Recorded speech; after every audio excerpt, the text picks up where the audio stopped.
Oh, hello. Welcome to the Herr Pink Show.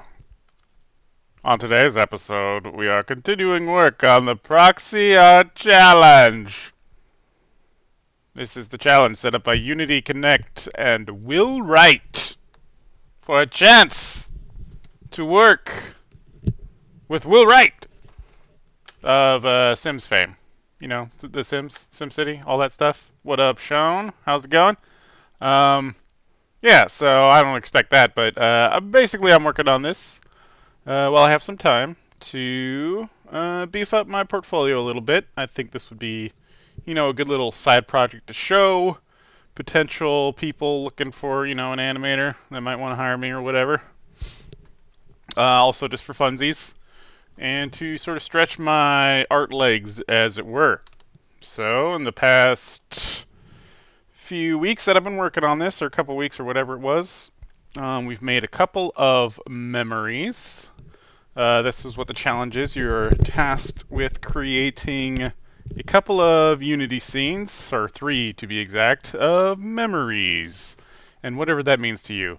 So we've made a memory of Colt Moo. We've made a memory of an airport scene where I'm meeting somebody special for the first time. And currently we are working on a forest memory. And this memory is more of a specific event where a friend and I were walking through the woods as little younglings, and we ran across a bee nest. And yeah, so this scene will be a forest-like scene, and it'll feature a couple of characters running through the woods away from some bees. I've set up my scene as a treadmill, and if you saw me working on it, what was it, the day before yesterday, I believe, I had set up a bit of a placeholder scene, and then I took a day to sort of model out the environment and get that done, and that's where we're hopping on this right now. So let's take a look. Woo! What up, everybody? There's my stupid face and our Unity project. So let's just get this playing here. What I did is I finished up some trees, a couple of types of trees, some ferns and stuff. I got our ground wheel, or treadmill as I'm calling it, all set. I put in my, standard memory effects in the background, glows and mysterious orbs and whatnot. We got our skybox going, painted up a little bit to give the vague impression of maybe there's more forest out there, and sort of a, either a dusk or dawn sort of lighting scheme. Got it all textured up. And lighting is, base lighting, but it's there. And this wheel will now just kind of spin infinitely. And what we need to add from here is our characters and our bees. And then we'll have pretty much a memory that we can work with. Okay. So this scene, like I said, is it's made up of, here, I'll zoom out so you can kind of see under the hood here, see how the sausage is made.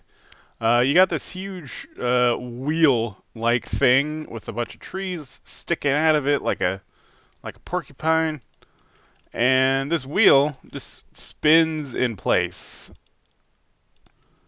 Here, this treadmill, it just spins in place, and that's just a trick you can use to get a character to look like they're sort of running on unending terrain, because you can't see too far into the distance, so you can't see what's coming up, and you can just sort of repeat the same element of the treadmill over and over again.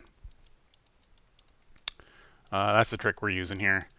And today, what I'm going to be doing is mostly probably some modeling and rigging work as I start working on a kid character. So, let's jump out of Unity into Maya, where our scene is set up, where we're going to model our character. So you can see how different Maya represents the same thing versus Unity, where it's actually, you know, lit and it kind of looks a lot nicer. That's just because, you know, it doesn't have a good way of interpreting what you're actually doing when you're making game stuff. But that's okay. As long as you know what you're doing, you can get it into Unity and have it look all pretty-like. So, like I said, we're working on a character here. My influence for character is going to be Pixar's Coco. Now, I'm definitely not that good of a modeler to make something that, you know, looks that great or whatever, or is even going to be that high poly. But the basic gist of this is that they made a really great looking kid character. And that's sort of my influence going into this, is that I want something that, you know, is just a really solid kid character. So I'm sort of, you know, just going with Coco as an inspiration versus an actual target. Look at this kid. It's perfect. Look at this old lady. It's amazing. This freaking movie had such good art. Such incredible art. Okay. So with that in mind, let's go ahead and get started here. I'm going to open up Photoshop. I thought I might, you know, just try freehanding this thing, but that's probably a really bad idea. So I'm going to quickly scribble out some type of model sheet here that will help me model the character. And we're probably gonna go a little bit lower poly than, well, I don't know. We'll see where this goes. We'll see where this goes.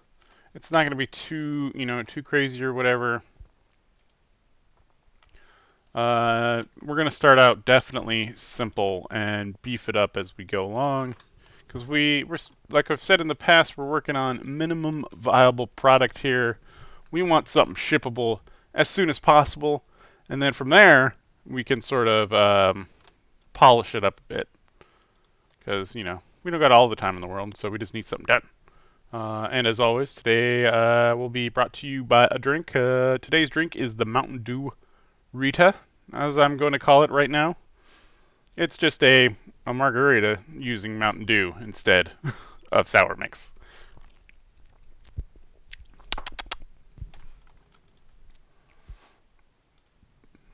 Okay, let's bring Photoshop over to here and get this going. So we got our 512 model sheet. Doop-de-doop-de-doo. Let's get some lines in here just so I know what we're working with. Let's see, will this kill me? Will this tell me the halfway point? Oh, yeah, snap. Yeah, snap. All right. This is just to help me, you know, make sure I'm drawing in the center when I need to be. And this is going to be super rough. I'm telling you right now, I'm no drawer. I'm no good drawer. I'm just trying to make shit happen. Okay, I'm going to bring up my art inspiration on my other monitor over here.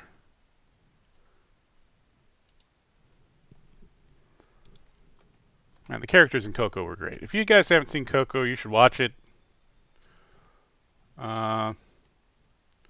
Maybe not the best movie that Pixar's put out, but definitely one of the better looking ones. Pretty good. Okay, so the key to their great, you know, art here is that it's pretty simple. It's actually not too complicated. Your character's head is very, very round. Super, super round. He's got, you know, a good neck. Daniel Guitar Man, what's going on? He's got, you know, Soft, very soft shoulders. This is a kid, so that's the kind of stuff we want to work with. We want to reinforce the kid qualities. So what are kid qualities in a model? The head, the ratio of the scale of the head versus, the body is definitely different than, say, an adult would be. The eyes are definitely going to be on a larger scale. And the appendages, not like the arms necessarily, even though they are kind of a little bit lankier when you look at them. But like the hands specifically are pretty out proportioned to other stuff that's going on with the character.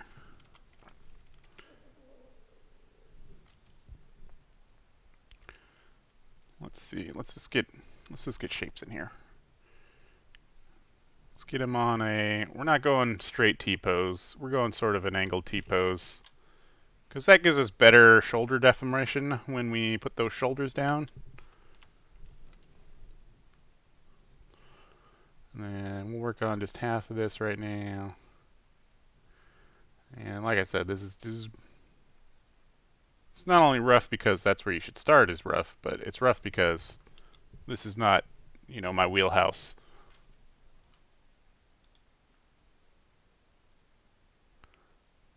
Only select trained warriors that have endured old sacred secrets in the mountain can draw like this. So true.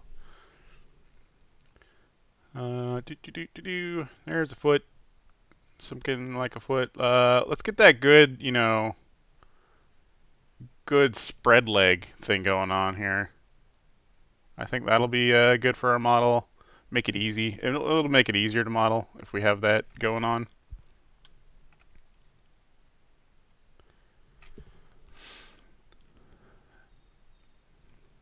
And really, you want a model sheet when you're doing this kind of stuff, just so that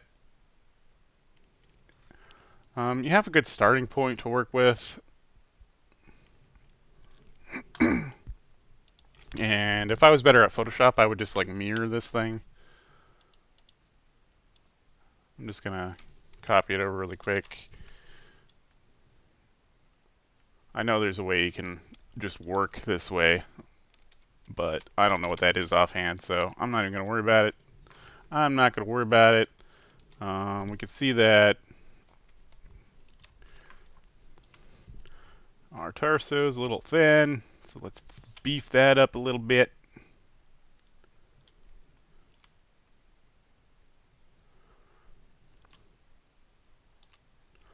And our legs, let's get our legs a little bit farther out.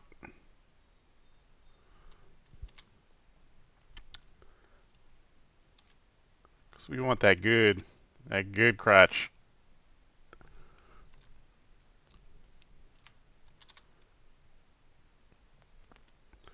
So how's everybody doing today? How's it going? Bleak Towers?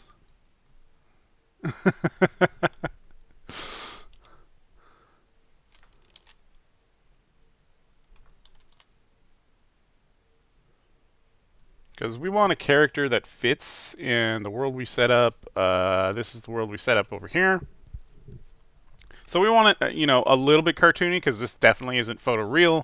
Remember, it's a memory, so things are a bit rough. They're unfinished. I think of memories sort of a lot like dreams, where your mind is sort of making up a lot of the detail on the fly. Very similar sort of picture in my head of what these things are, how they work. So we just need a good sort of, cartoony boy to go inside of here.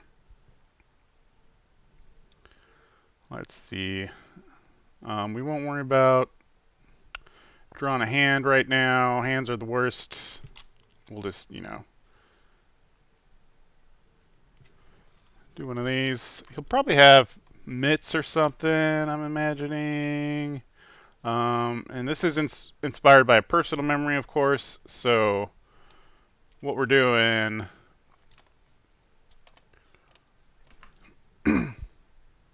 is sort of a take on myself, I guess. And back in those days, what would I be wearing? I'd just be wearing a t-shirt and jeans. At that age, what was I? I don't know, 10 or something? So definitely t-shirts and jeans. Let's see. It's got a decently sized head. Scale of eyes. Eyes kind of like somewhere around here. Coco, one good thing they did is they got really big ears, really round, big ears on the character, which is a good touch. We'll probably borrow a little bit of that. He's got that nice fat nose, just like myself. And good smile.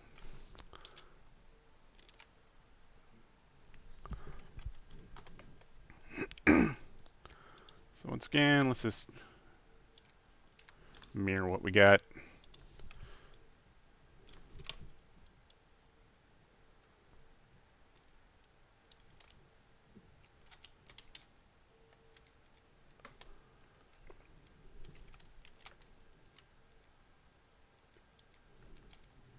Boom, boom, boom, boom, boom, boom.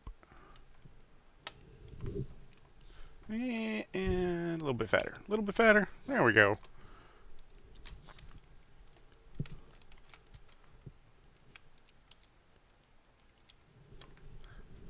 It's down the middle. Okay, this gives us a pretty decent rough shape. Let's see if I can get a little bit better, clear definition on my lines here. No promises. I ain't good at this. Where's my brush? My brush. I need a good brush. Is this a good brush? Let's find out.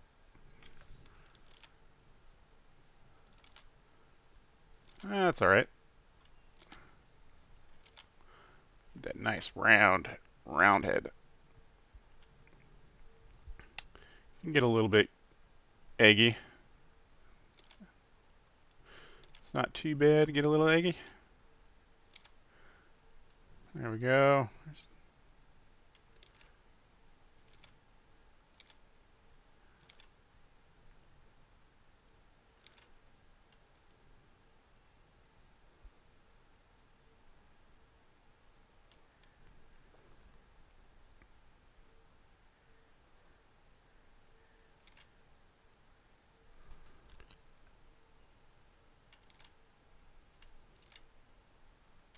Need a little bit of definition of a shoulder there.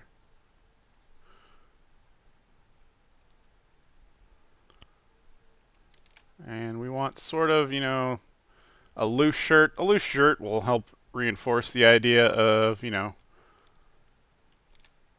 it's a kid. Kids don't wear appropriately sized shirts. That's a fact.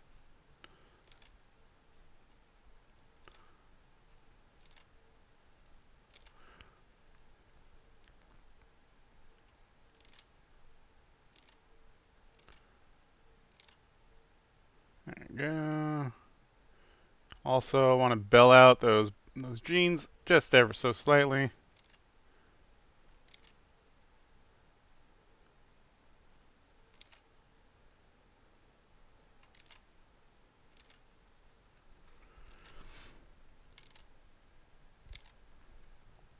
Oh man.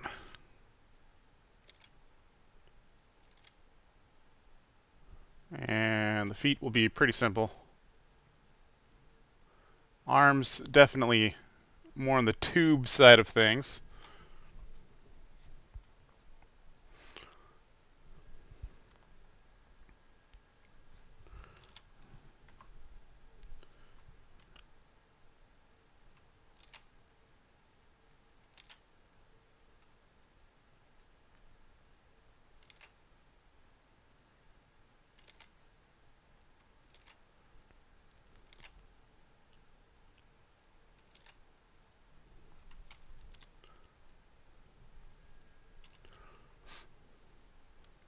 Get that finger fan. Know what I'm talking about?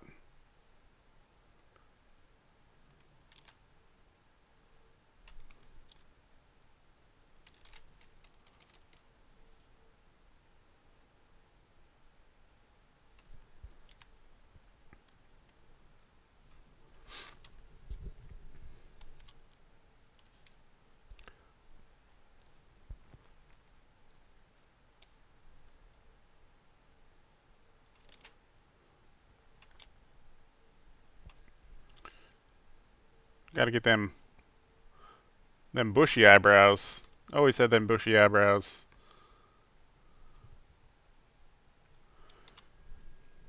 And we won't really worry about hair right now,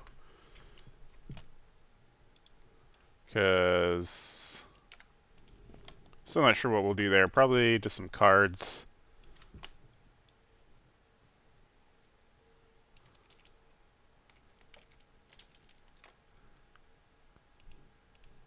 And we don't really need don't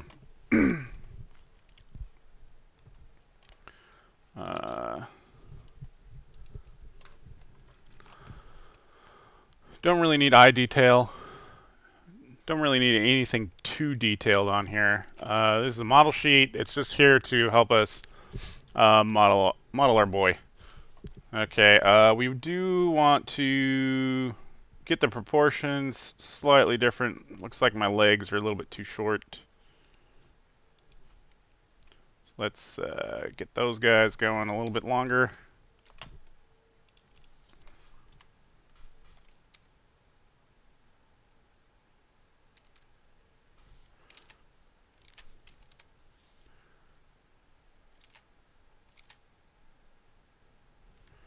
There we go. We'll probably, I mean, we'll definitely have opportunities to alter this once we get a little bit of a model, you know, set up.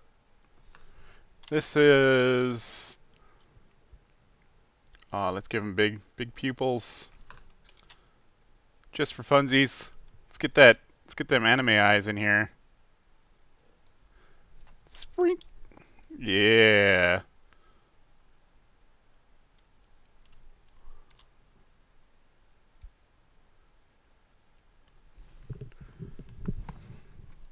What up, Alexis? We're just drawing a boy here.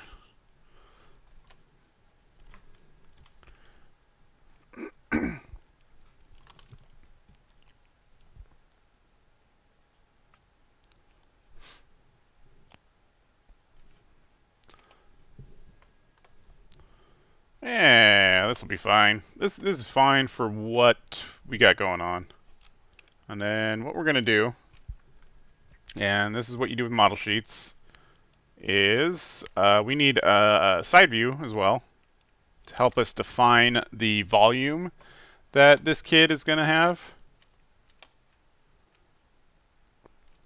And to help us do that is we need to, you know, grid off all of our stuff. So definitely grid off the head, grid off, let's see, the arms, the grundle. You want to grid off your grundle, and then where your, you know, where your legs is. Something like that, and maybe the neck.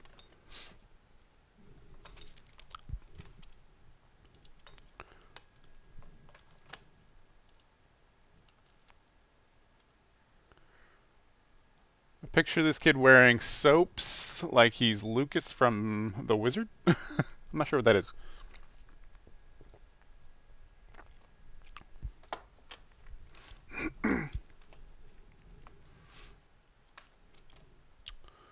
Okay, and then let's duplicate this so we have a reference point. Let's take this down, and then we'll move this over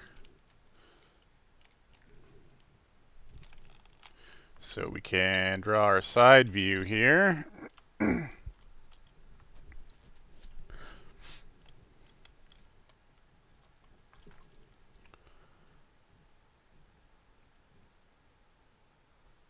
Then And we'll probably just borrow this head shape, honestly.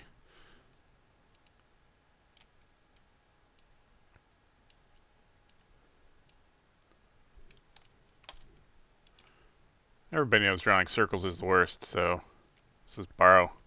Let's borrow where we can.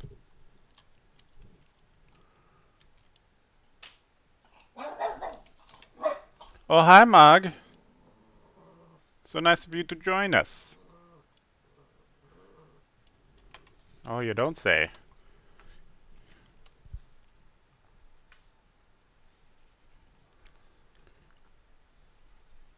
We're on a deadline here, folks. We can't get too picky.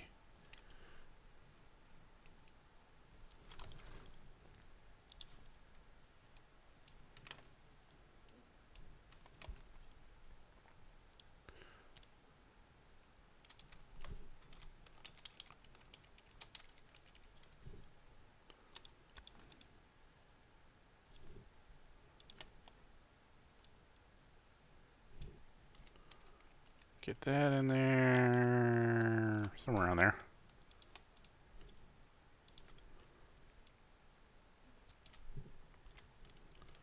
So, probably one thing about the difference between kids and adults is that drawing a kid from a side view probably going to be, you know, thinner sideways than he is straight on, whereas an adult, when you've gotten all old and fat, kind of the opposite's true. It's just one of those funny things. Okay, give him a little bit of a butt.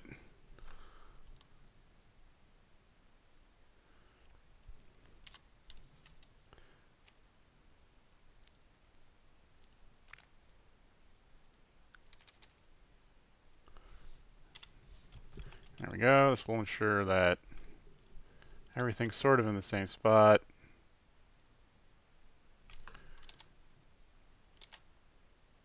Give him that, you know, a little bit of a chest.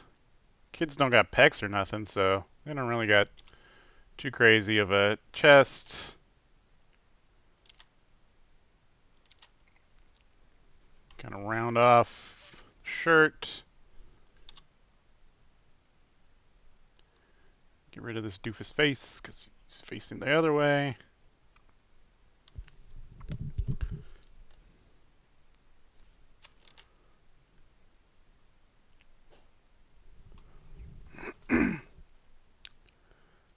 I think I've seen The Wizard, but I just don't know. I don't know it so well offhand that I know any references. Yep, Shadow Clone. That's right. Okay, so we need a few additional helpers here to define our eyes and face.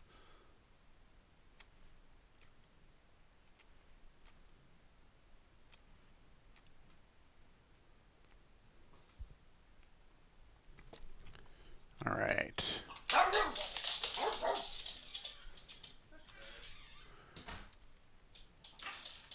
Here's our nose.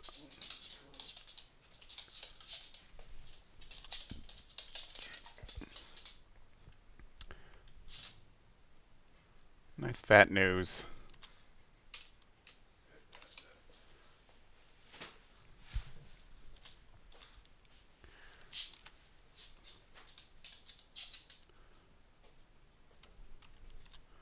Define a little bit of a brow shape. Like so. There's not going to be really any lip to this guy. No lip. Here's get them bushy brows. Oh yeah, bushy brows.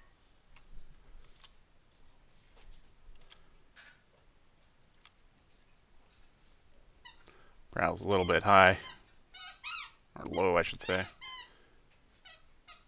Then here's an eyeball. Then where's our ears? About here.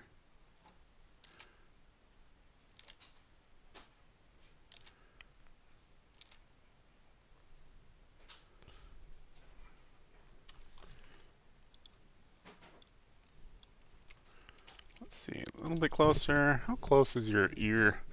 Always be like touching yourself when you're trying to draw faces. That way you can like tell where things are. Yeah, look at my ugly mug. Yeah. So yeah, it looks like my eyes. I mean, my ear is a little bit high, but you know that's okay. It doesn't have to be perfect. It just gets to be somewhere You got Spocky ear going on there. in the vicinity. Looks like it's a little bit somewhere around like that. Don't really need to draw the mouth on this view. And then our head shape, still gonna be round, you know, but it's further defined back here a little bit because it does one of these things, you know. You got that cranium.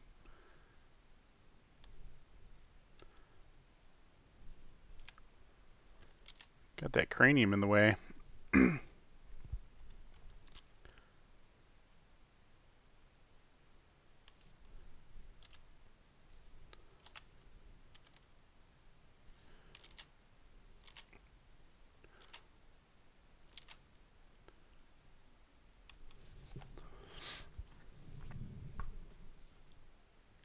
What up, Loafy? Yeah, he's totally edgy. Them bushy, edgy eyebrows. Okay, this will probably be, you know, a super simple shape that we can work with. And this is more as like an explainer, I guess. More as a, hey, here's like sort of what you should do when you're doing this kind of stuff. You should definitely do it better than I do, but I do know the process. I just ain't so good at it.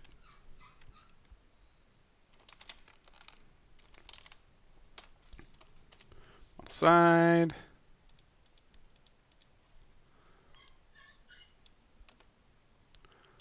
Model front.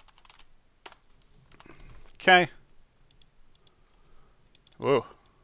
Get out of here. That's where we'll start. That is where we'll start. Oh, here's a reminder.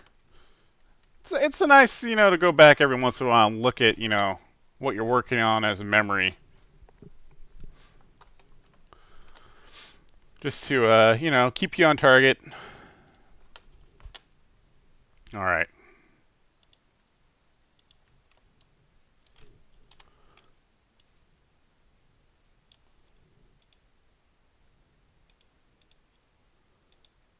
So let's set up our boy.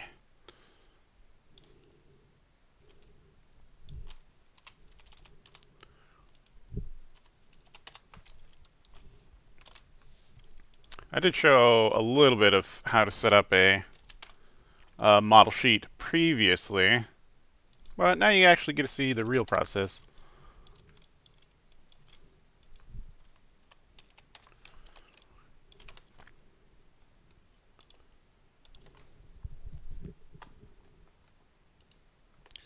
Yeah, getting that cranium. In fact, this memory does...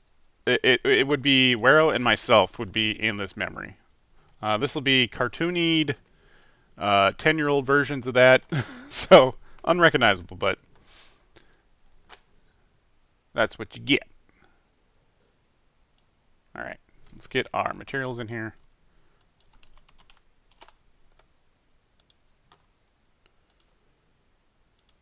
Doop, doop, doop, doop, doop, doop, doop. Making your own sound effects always helps, so I highly encourage it.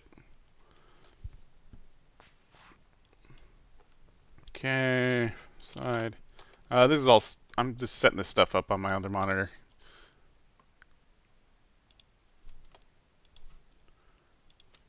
File, side. Alright.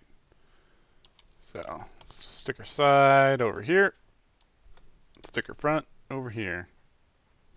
And holy shit, we're even facing the right way. So that's a bonus. That usually never happens. Let's go ahead and hide our treadmill. We'll hide this guy. We'll leave the, you know, we'll leave the skybox in there just for look and feel.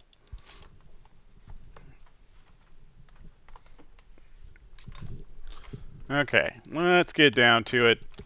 This is something we call box modeling, where basically you start with a box and you move from there.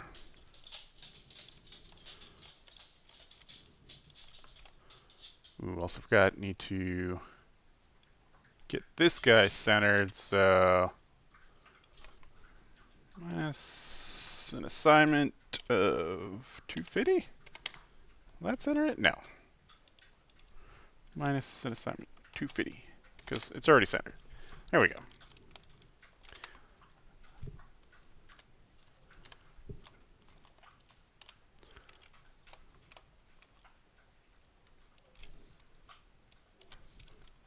Of course, this camera's on the wrong side, so let's just move this away.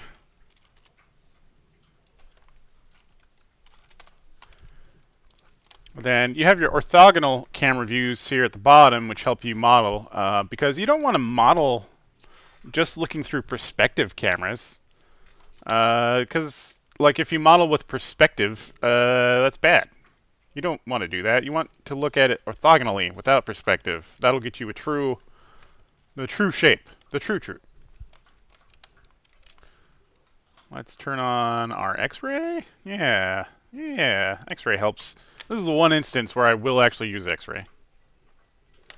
Ooh, I got a phone call from a spammer. Get out of here.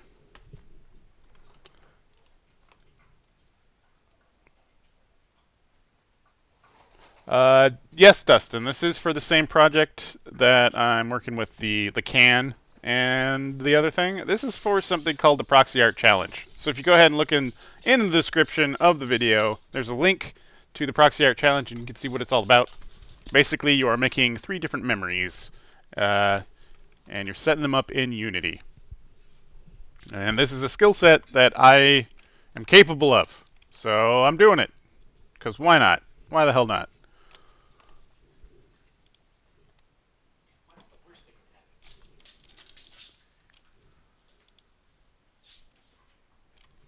Alright. We got a box, folks. We got a box.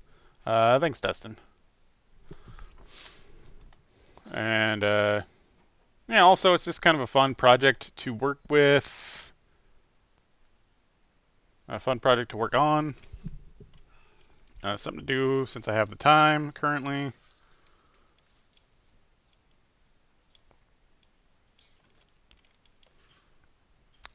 Let's get... where we're going with this. Yeah.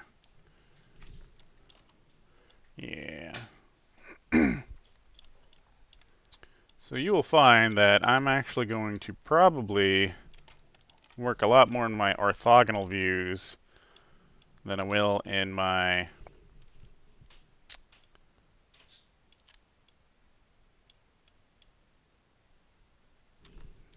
other views. Because like I said, you should be working in orthogonal when modeling. And we're not going to worry about what our UVs are doing at this point. Definitely don't want to worry about that. But we will do that later.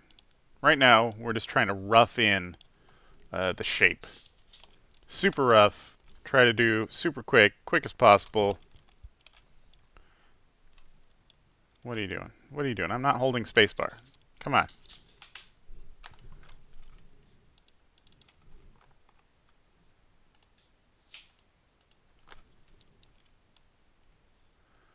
Oh my god, what's happening?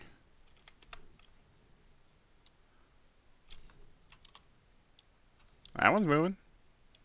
There we go.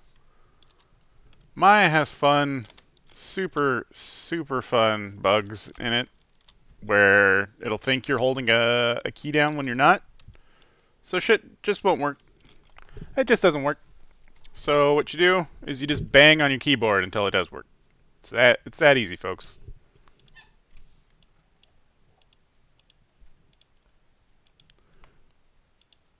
And then sometimes it just won't select the thing that you want either, because that's fun.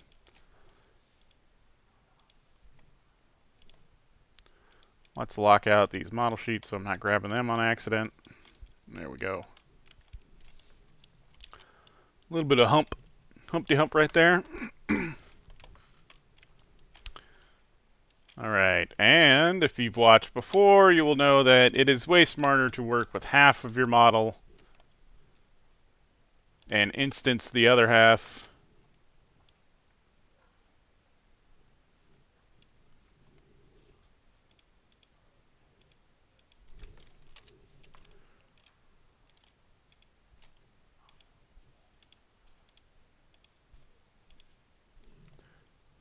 Oh man, come on. Come on.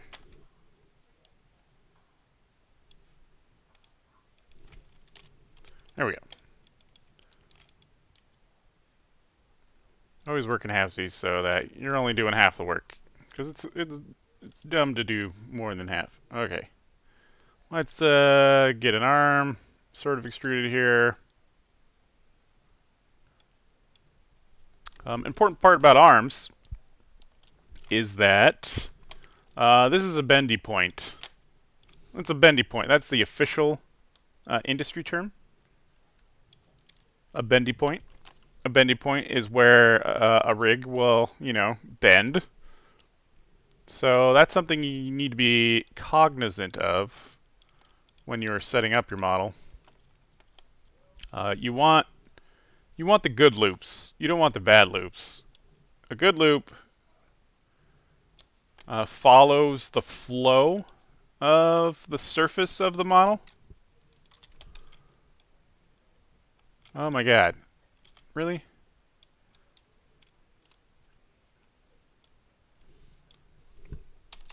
Bang bang. Gonna work? Bang bang bang bang bang. There we go. Again, with the thinking I'm pressing buttons, I'm not. Makes it super fun. Thanks, Maya.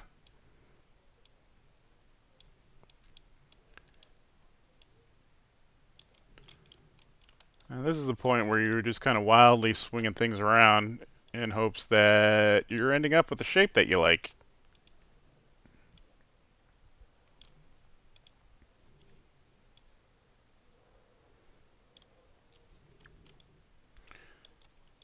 And who knows, you might be. You might be not.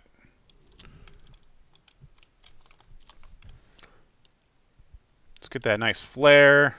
That's what we're going for. Let's get another good loop in here. Going this way. Oh, hell yeah. That's what we like.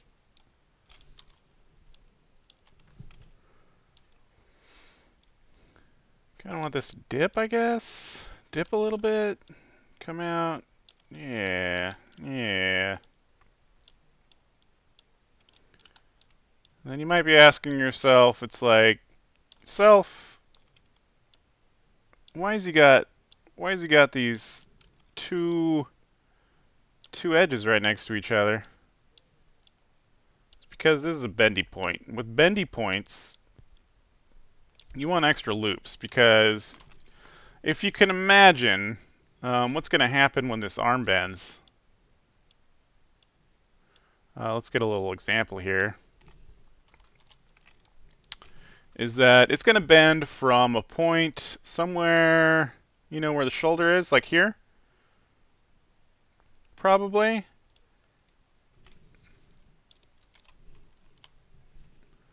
Like that, you know? Obviously, our skinning is not going to be so absolute, but what happens is you need a little bit of extra loops to be able to bend out. Because if I didn't have that extra loop, like the armpit would be extra stretchy, and we don't want that. We need a lot of space to be able to divide that amount of stretch. So where things have the bendy points, you want a little bit of extra geo in there. Any late night grilling tonight? Not tonight. We usually film on the Saturdays. Later, Loafy.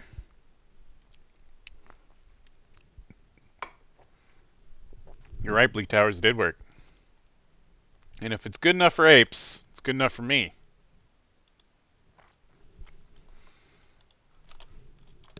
Okie dokie. Let's get one more. Let's get one more good loop in here.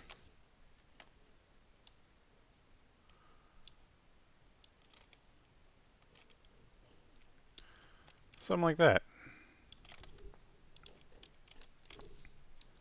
And this will help us further round out our shape a bit. Just ever so slightly. Ever so slightly.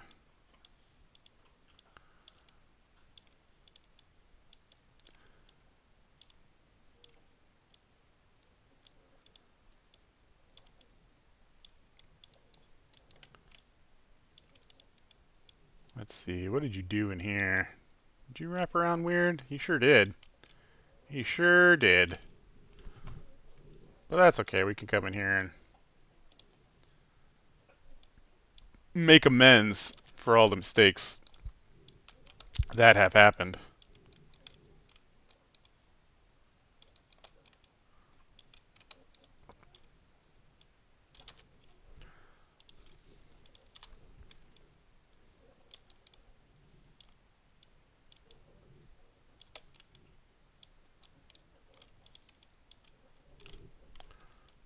Like so.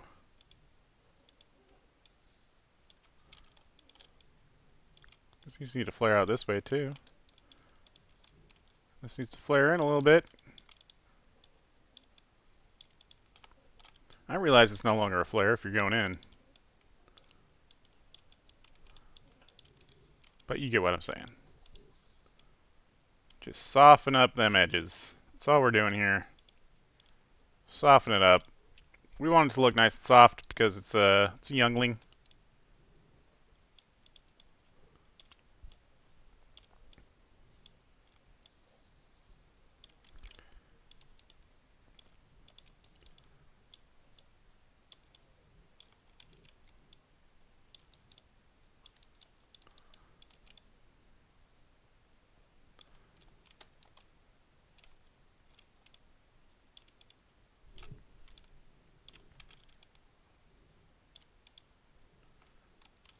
Ooh, we don't want that. We don't want that. This needs to come out even further. There we go. So that's the stuff. That's the stuff.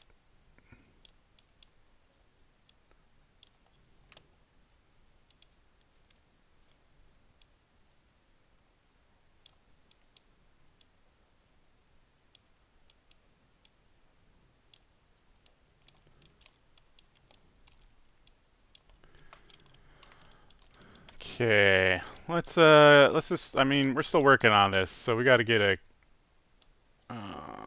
Like, we don't need to do this right now, but I like doing this kind of stuff while I'm working on it. Mesh display, soften, just so I can, get a better view of what it's going to look like at the end. What up, Mikey Hootie? Zombie Ray Harryhausen wishes he had skills like this in Unity. Oh man, can you imagine? Can you imagine if that guy had some CGI to work with? I think he'd have fun. I think he'd be into it.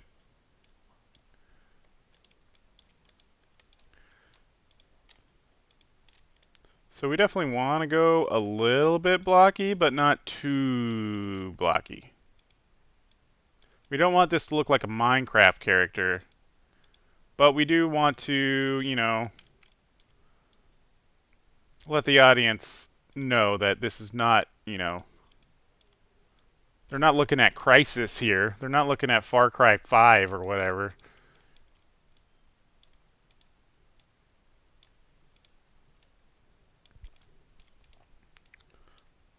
They're looking at stuff some idiot made in his free time.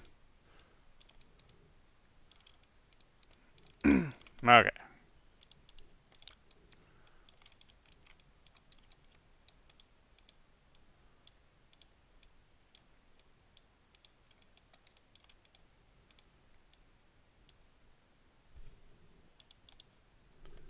That'll do for now. Just getting some rough shape in there. Very rough right now, very rough. Moonshine pickles exist. Where the hell do you find those? Do you just make those? You could probably just make those.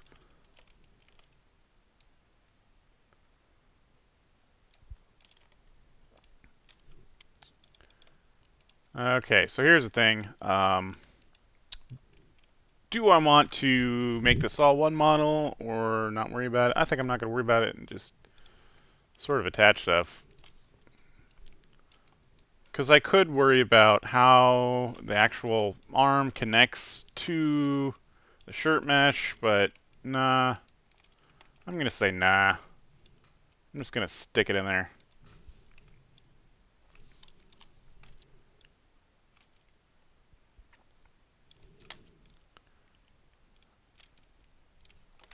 Like so.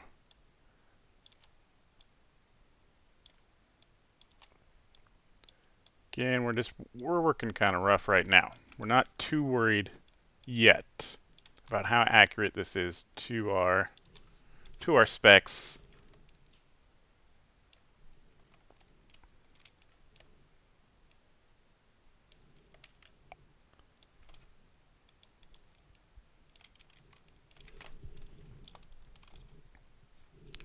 Let's see. I have not deleted my history yet. Maybe I can still add. Can I still add? Oh god, no. Oh no, what happened? No, I can't. I gotta use my loops. Gotta add some loops.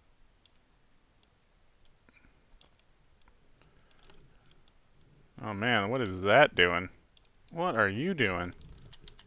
That's not how loops work, bro.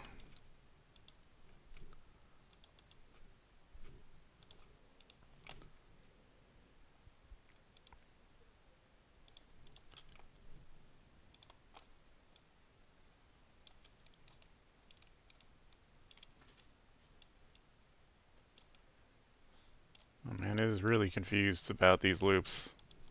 That's alright.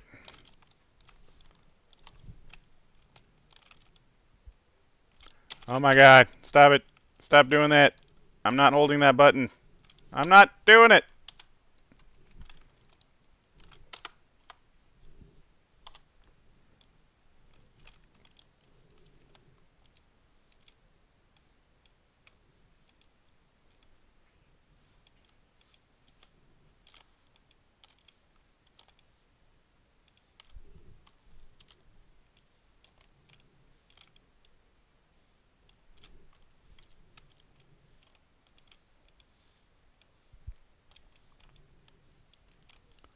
There we go. Was that so hard to ask?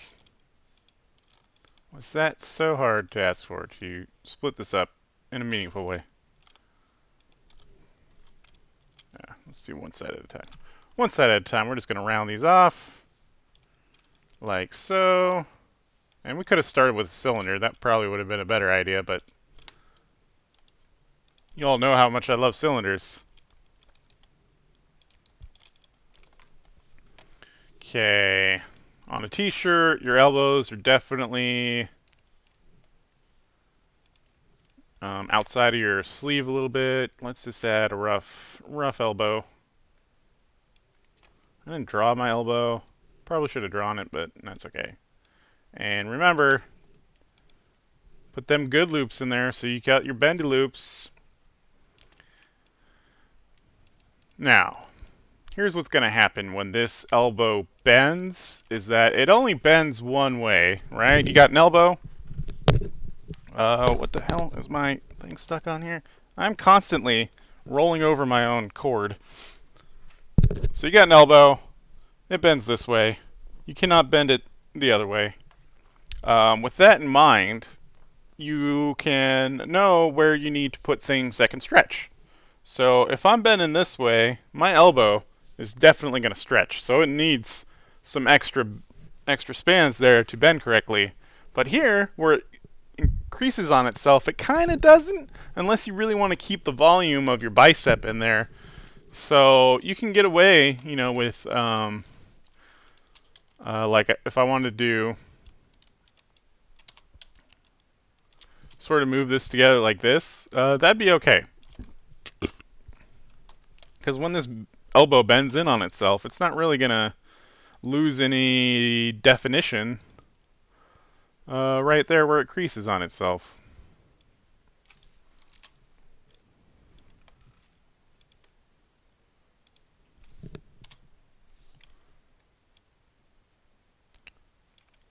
But you definitely don't want to do that on the back, because this is where things need to get stretched. And you can even, help yourself enforce the shape of the elbow by enforcing the shape of that bendy stuff.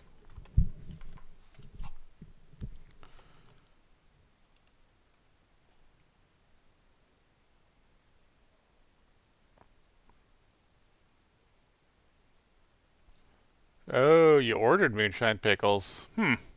Washington State has really weird alcohol laws around like importing and exporting stuff. So I don't feel like we would have too many good options for like ordering that online. But hey, maybe something like Total Wine would have that.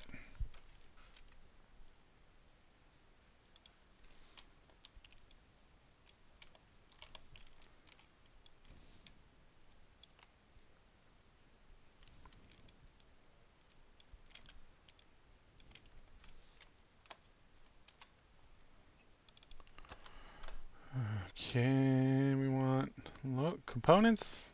Yeah, there we go. Fan it out this way.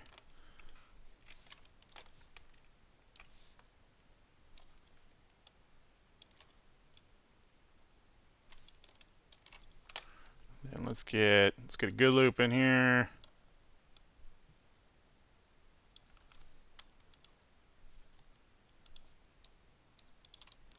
Shouldn't go too crazy on modeling out, figuring out what we're doing with the hand quite yet. I mean. But you can like kind of give yourself a little bit of definition. A wee bit of a palm. Again, we're going to try to keep it nice and soft looking. We want to stick with our inspiration. Soft and round.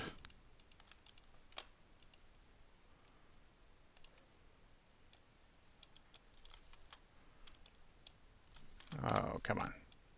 Work with me. Work with me here, Maya.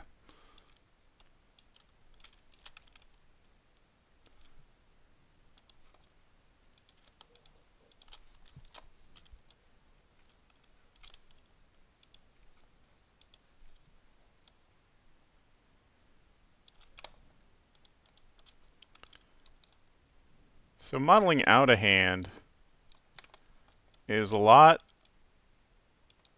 like drawing a hand, in the sense that you really need to think of it as the shapes it is comprised of, rather than what it actually is, because that'll just get you lost if you're thinking about it too much.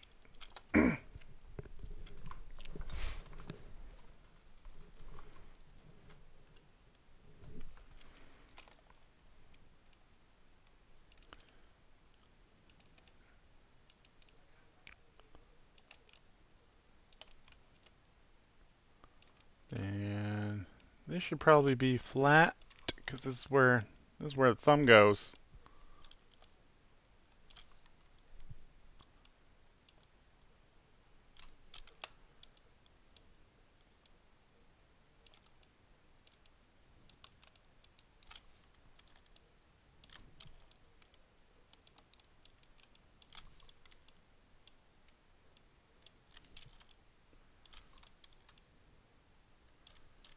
This is where the thumb goes. This is where the thumb goes.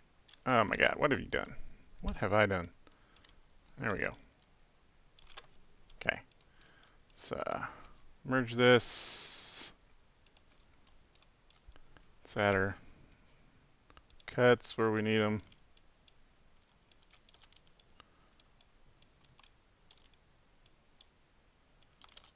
There we go. So this will be a good point to, you know, extract the thumb out of. And then this thing we can turn into some fingers. Wow, this is just, Maya's just not behaving today. Which isn't a whole lot of fun, but we're on a deadline. Let's get this done. Let's hammer it out.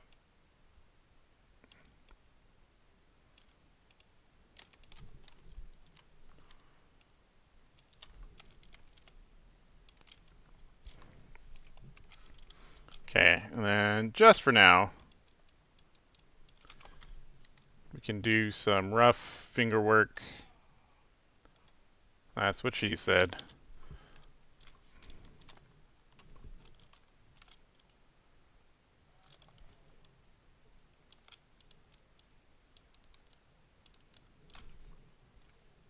Let's see. Are we going to add 5 fingers, or are we going to add 4? We're going to make this cartoony. Yeah, Maya does say it's Friday fun day.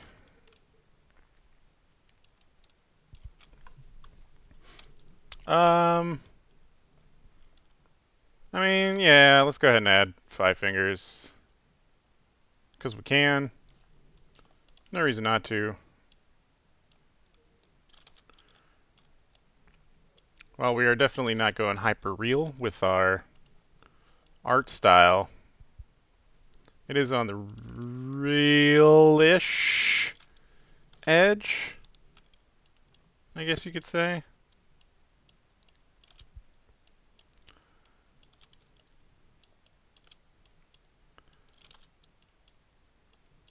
In that, I mean, it's not super cartoony. Okay. So now we got 4 faces we can extrude. And then we can extrude our fingers just like this.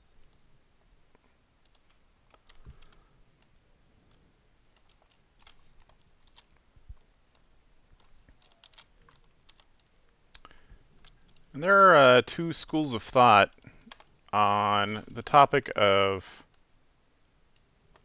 where to model or how to model, you know, your pose, your base pose. Often in video games, it's called your T pose because your character is in a T, often in a T shape, with their arms straight out.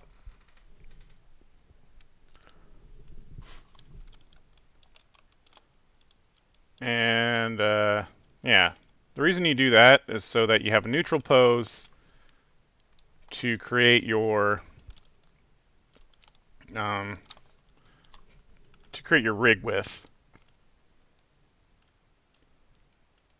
It's much easier to animate a thing from a neutral pose to any sort of other poses it's going to than to have any sort of curves or bent shapes in your actual model and then try to undo those through animation.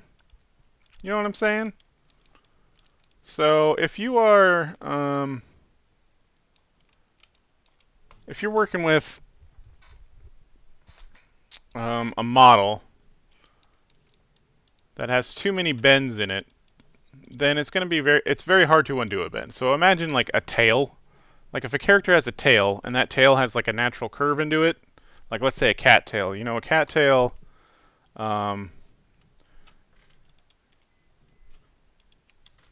okay. Thank you, Maya. A cat tail, you know, has sort of this shape naturally, like a big cat. And if you model a tail with this shape, imagine trying to straighten that tail out or even curve it the opposite direction. Like imagine going this way with it. It's very, very hard to do that through a rig and skinning and make it look good and not stretch weird. So what you have to do is you should model out your tail straight. And that's also dependent on how much your tail moves around. If it's not moving around a lot, then, you know, it's probably okay to do this sort of deal. If it only moves a little bit. But if you need the full range of effects of movement, then you definitely want it straight. You want it straight, and then you want to add that curve through animation. And you just don't want to be undoing curve through animation, because that's never fun or easy. Okay, there's kind of a hand. Again, we're going rough. We're rough riding here.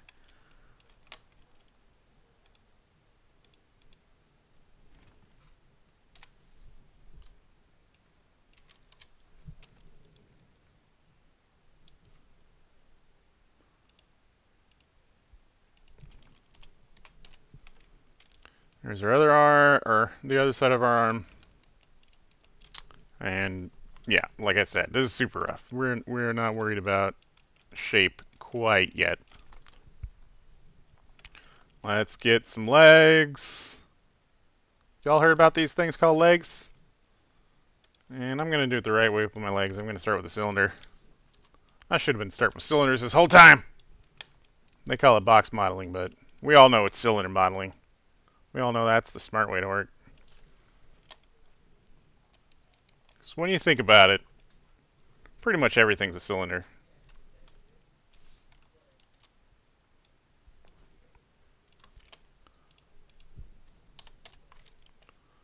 Let's see. Split that way, split that way. Yeah. Yeah.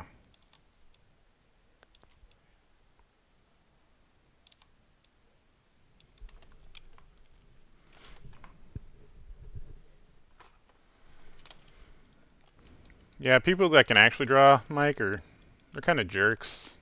Let's just be honest with it. They're a bunch of jerks, jerk faces, being all good at stuff. I hate when people are good at things.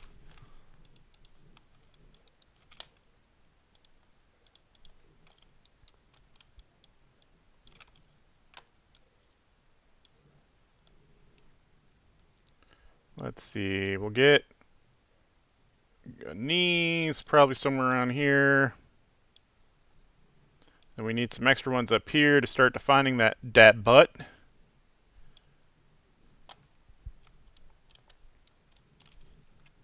And we got an extra loop at the bottom to help us define sort of the flare.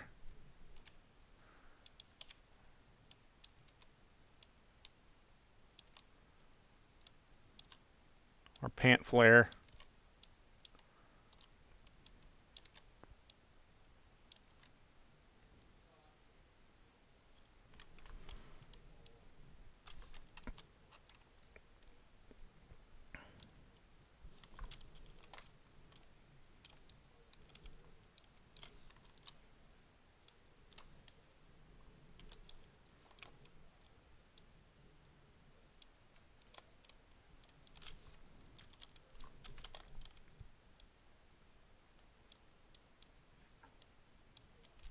So generally when you're making a leg, you don't want it to be completely straight. The issue with that is a rigging issue. If you have a completely straight leg, your rig doesn't like the rigging stuff inside of your 3D package isn't going to like that. It makes it harder for it to calculate bends when you're working with an inverse kinematics for that knee. So always put a little bit of a bend in your knee. And then it'll be a lot easier to rig. Just a little bit. Just a little bit.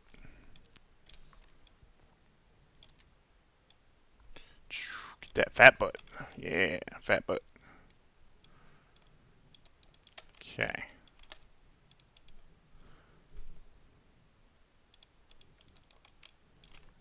Insert. Let's get this in the world. Do the same thing. Because we're making a symmetrical model here, so it's just silly. It'd be silly to try to model out both sides and not just have the program do it for you. Nose pick master. Hell yeah.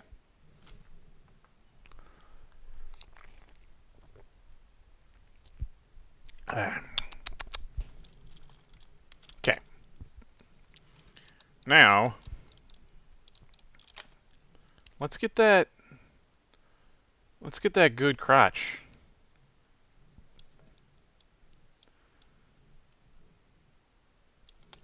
Probably words you don't want to hear me talk about, but this is where we are. I swear like caps lock is on or something. What the hell?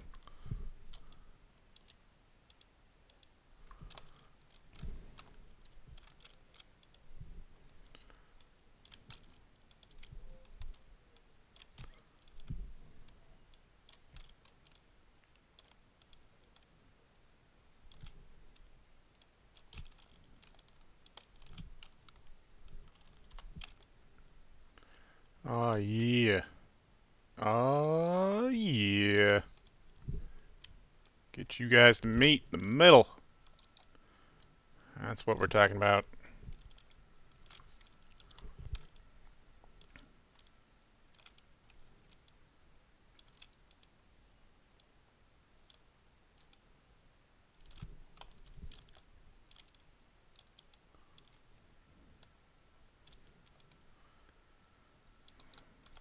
Okay.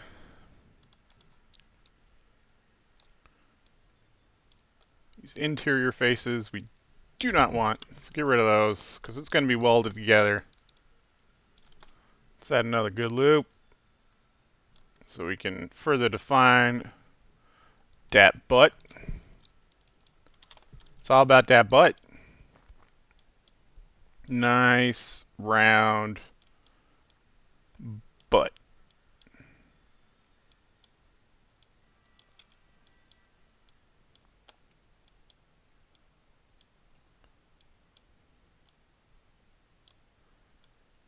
Then this kind of just disappears under the shirt, which is fine, because the shirt's going to cover it. You just want a little bit of extra in case, you know, geo overlaps weird or whatever. Then let's get just a little. I'm really going to focus on this butt. This butt is going to be the best butt.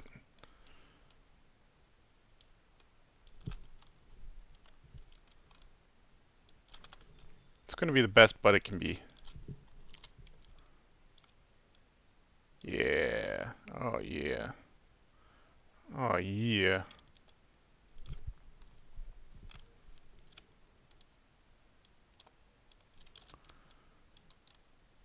You guys ever seen those animations that people make of, like... It's just like a butt. It's just a silly, dumb character, but they have just such a nicely defined butt. Those are always the best. Just wiggling them butts.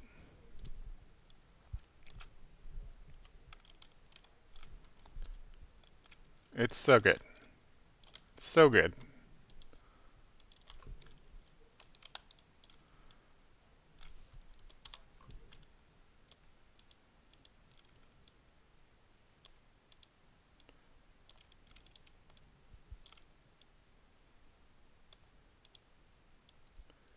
Get that nice round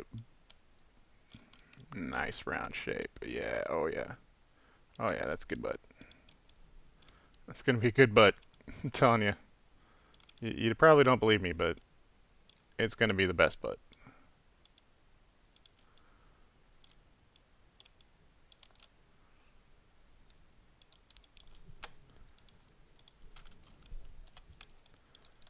Yeah, look at that butt. Oh yeah. Ah, that butt. This is a little bit weird, right? That I'm sort of modeling a kid version of myself and I'm so focused on the butt, but that's no apologies. You don't like where this is going, you don't have to watch. Okay, how much of this do we want to define? We need a little bit. We need a little bit. So we're going to come up here this way.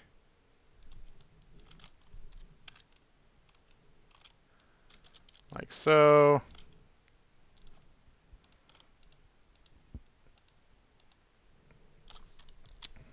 we are not going to model out the package. But you do kind of, come out a little bit when you're looking at the shape of a crotchal region.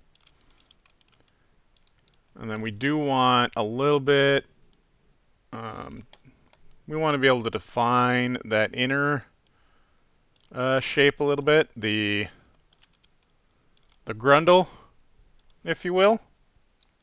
So add a little bit there, add a little bit of a loop there, because we want that nice long flat shape for the crotchal region, because those are always fun. Those are super fun.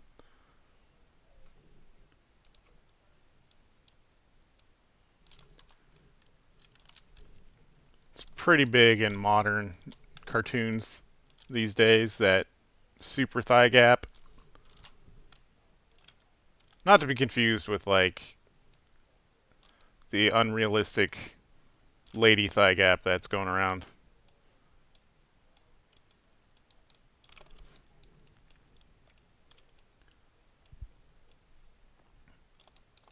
Oh yeah. Oh yeah. Oh yeah. There we go. Nice flat crotch and a big old butt. That's exactly what we're going for.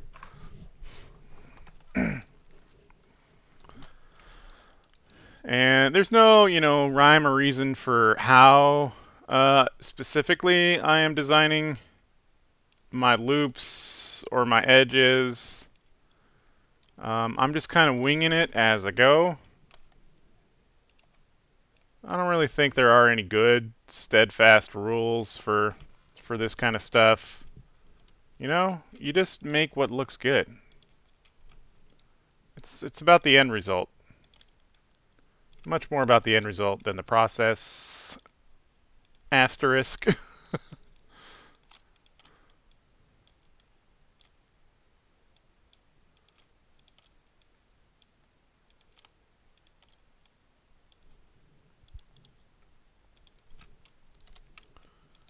Yeah, there we go. There we go. And see, this extra like loop here is really going to help us, deform this leg nicely.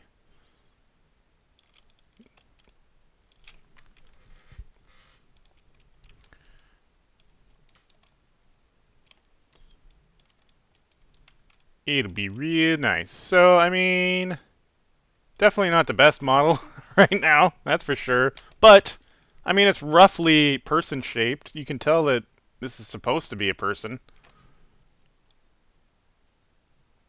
And when we're working minimum viable product, that's good enough. It's good enough for us. Okay, let's get one more box here for our shoes.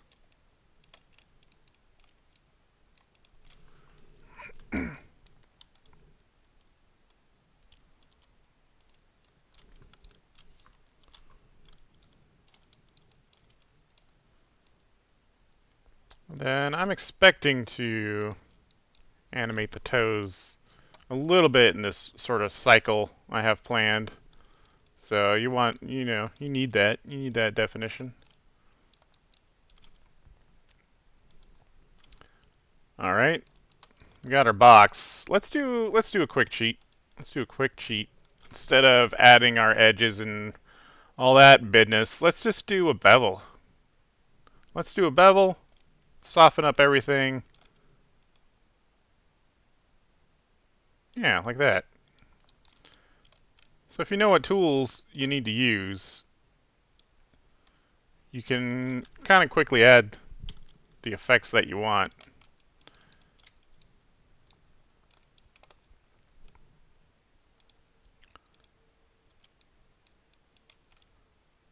Yeah, yeah.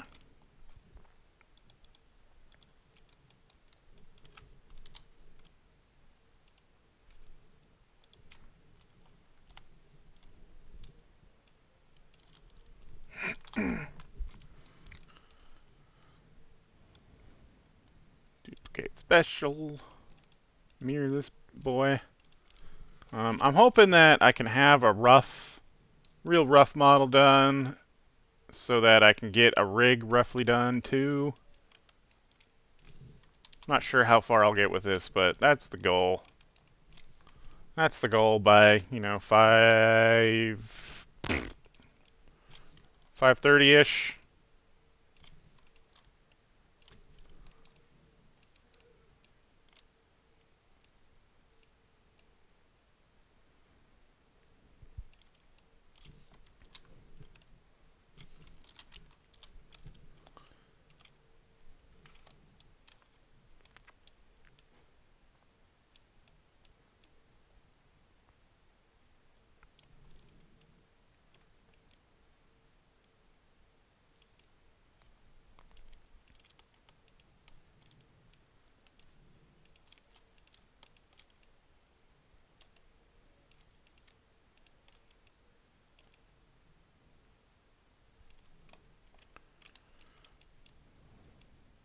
There we go, just fleshing it out. Just fleshing out our shape.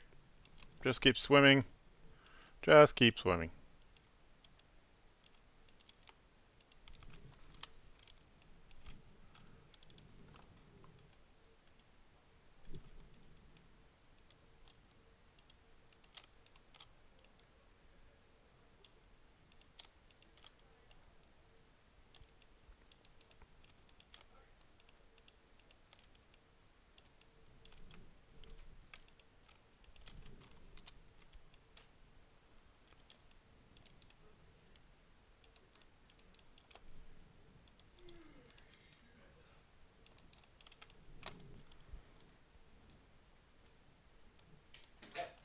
Shut your butt. I don't care.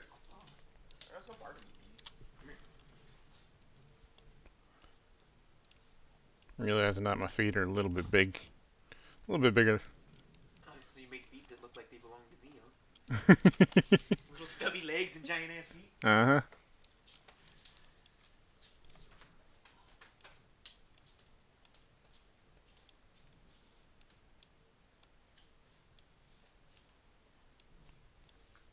What's up, Borth? You need to go outside later, Borth?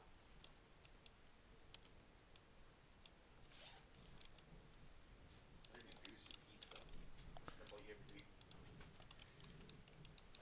She learned it from watching you. I don't eat stuff off the ground very often.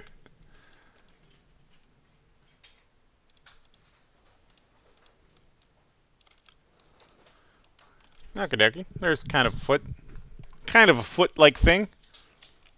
It's a little bit big, but that's okay. We're kind of going for that. You remember that we are going for the idea of possibly extra big, hands and feet to help further reinforce the idea that this is a kid-like figure. All right, there's a rough body shape. And then we'll add a rough head shape. Remember, nice and round.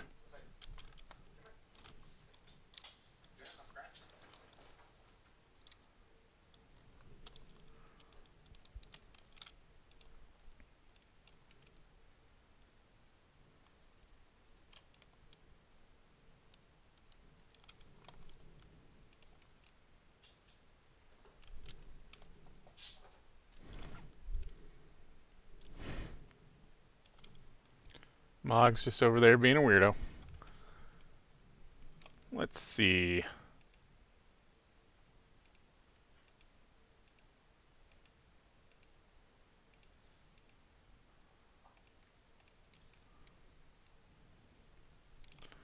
That's roughly round shape. Okay.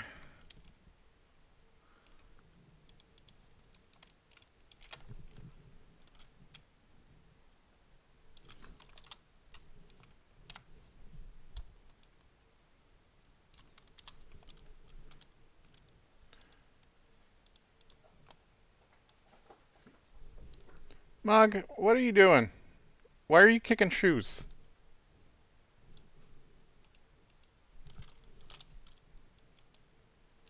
That ain't right.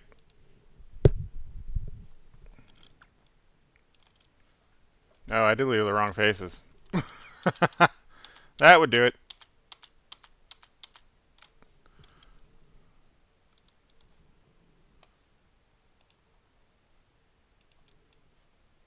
There we go. Remember, symmetry. Symmetry is your friend. I did leave the wrong side of the frickin' face. Ah, nah, I'm just modeling it from the wrong angle. Am I? Man, I'm all discombobulated. Whatever.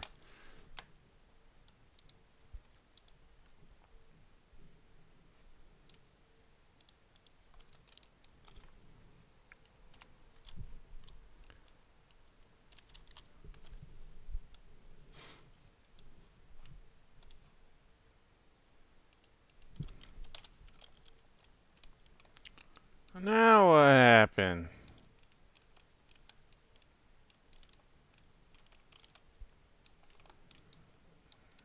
I don't know why this isn't centered. It is now.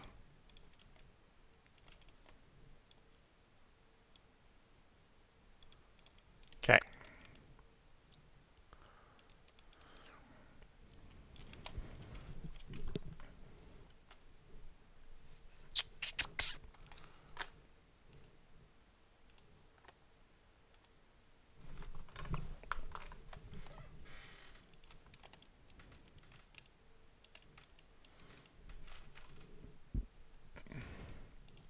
Let's put a little bit of detail in her face. Again, another sphere for our eyes, because we're gonna have them pretty cartoony eyes. Big expressive eyes.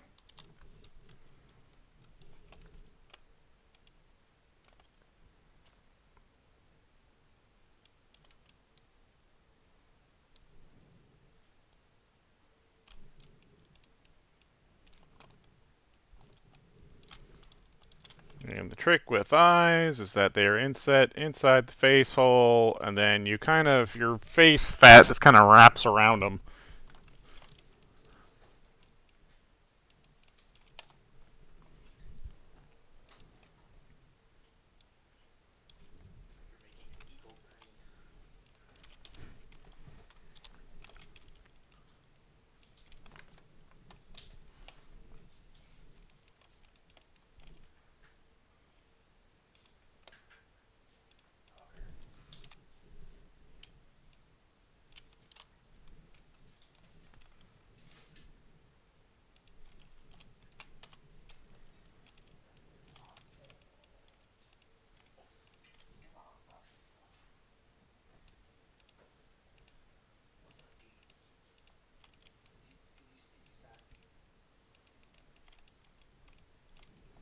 Alright, let's add some details. Get them deets.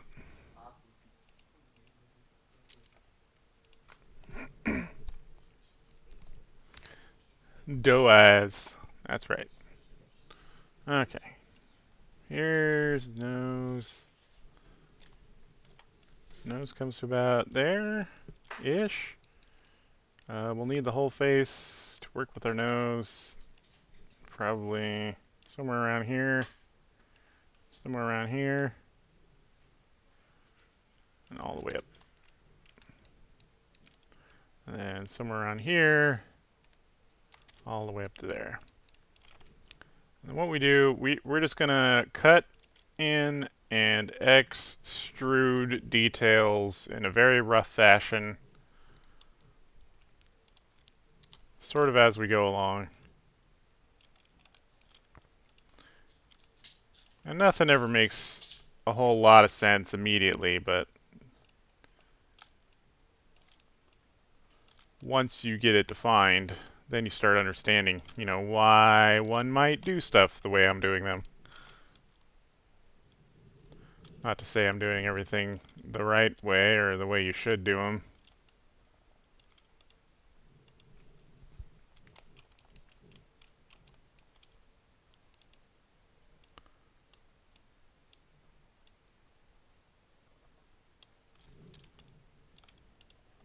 I just do things the way I do them. Your mileage may vary.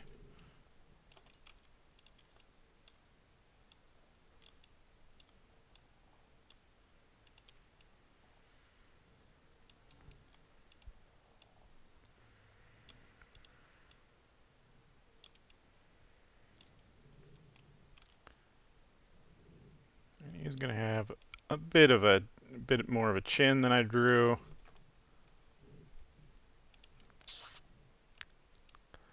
Like so.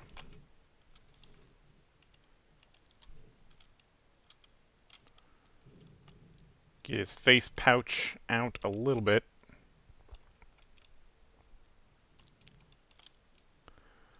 And then we don't really want this underside to resolve that way.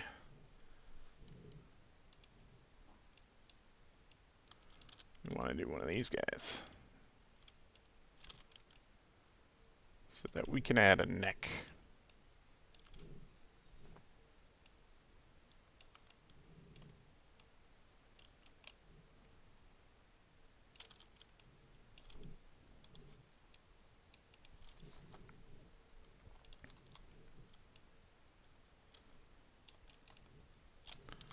Get all neck-like.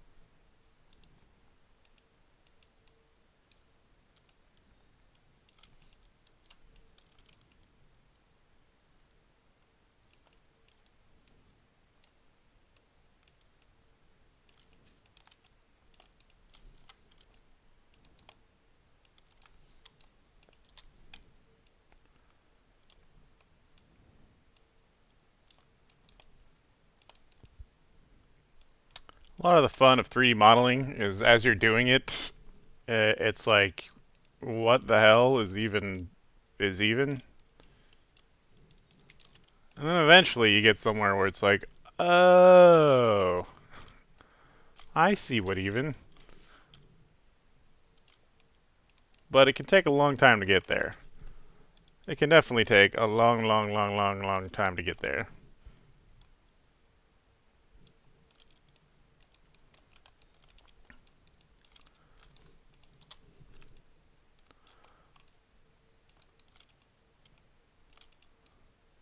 So you kind of just have to go with the flow.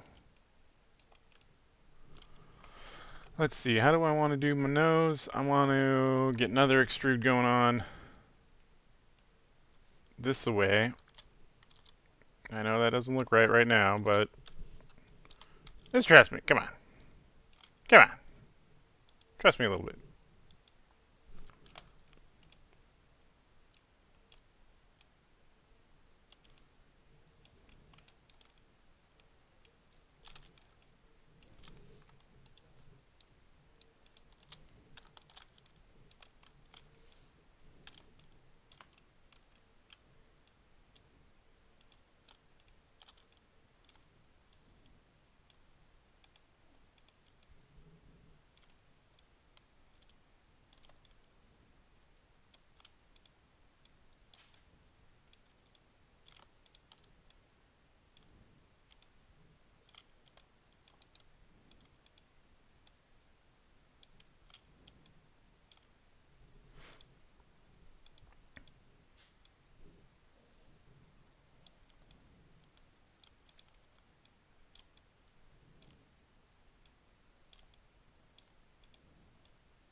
3D modeling is a lot like sculpting, I guess. Except it's even better because you can undo. You can undo things.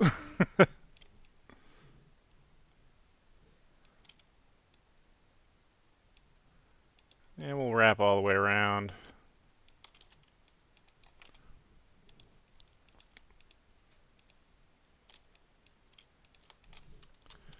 So we can have a little bit more of a round shape on the top of that head.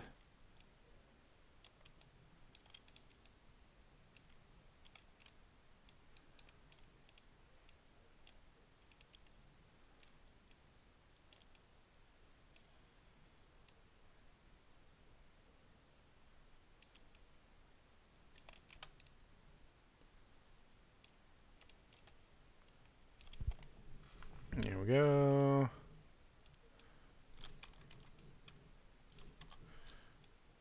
And let's get another. Yeah. Yeah.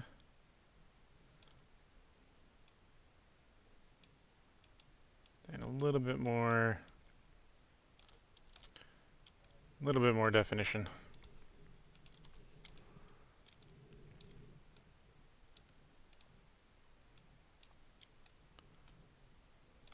So if we're looking at our inspiration here,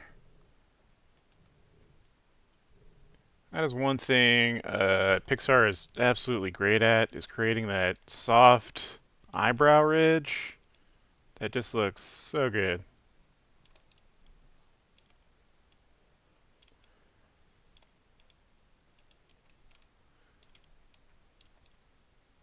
And obviously they wouldn't be modeling something like this.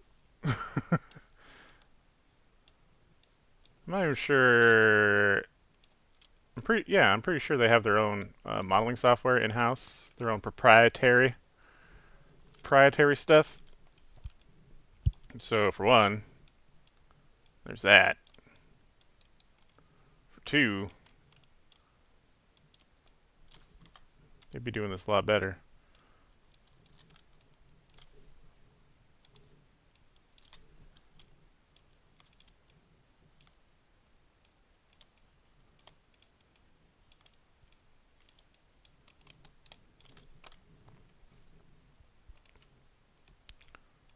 And I just like to add details without too much thought to what I'm doing to the face, at least at first.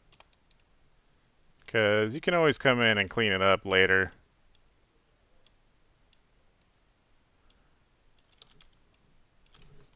Another reason why this is a lot better than worrying about clay modeling. Alright, yeah, get them puffy cheeks. I got big old cheeks.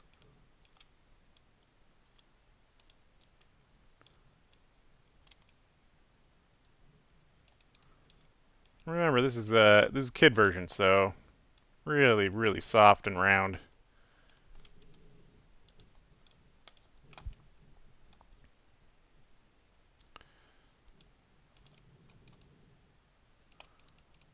Real big nose. Real big eyes. That's kind of the stuff we're working with. Real big cheeks. Get a little bit off model sheet. That's okay. Because while we're working on it live like this, we are going to have a better idea of where we're going with everything.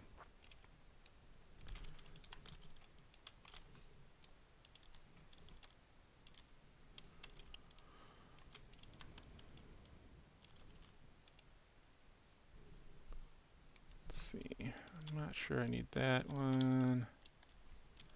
So I could do one of these. Yeah.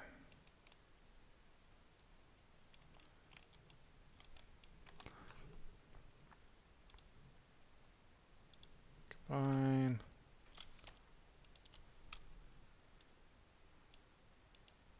Let's get this whole side moved out a little bit to round out the face better.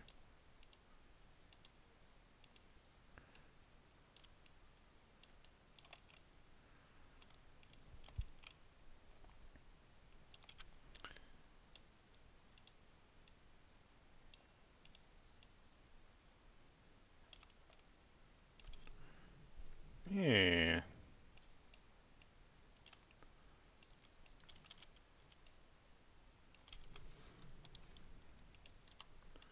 This is headed in a somewhat acceptable direction.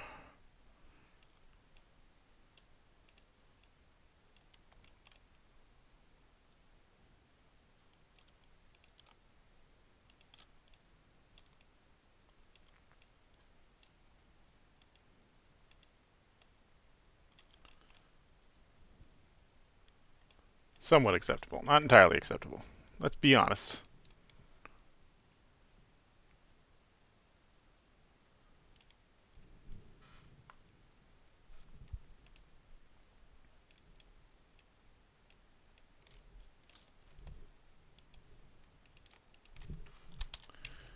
And I'm pretty sure I'm going to permanently etch in the expression that I end up with. I mean, it'd be nice to model out a riggable face that I could open mouth and do acting with, but I just don't think I have the time to set that up.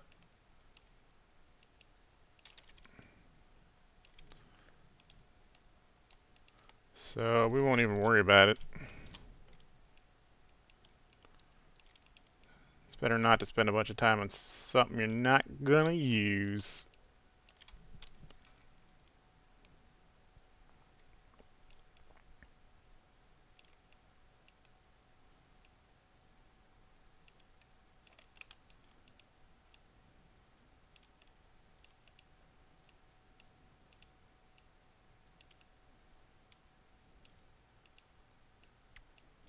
Soften up that neck just a little bit.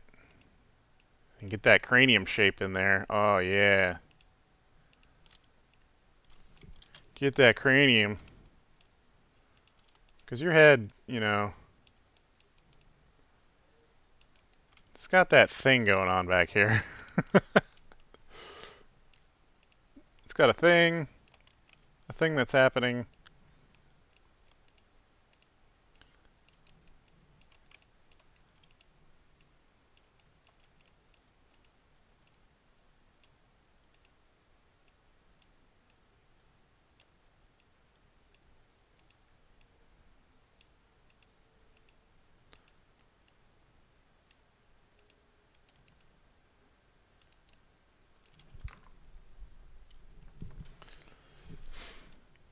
Let's see, how do I want to define? A little bit in, a little bit up, something like that. A little bit of a leaner jaw, maybe.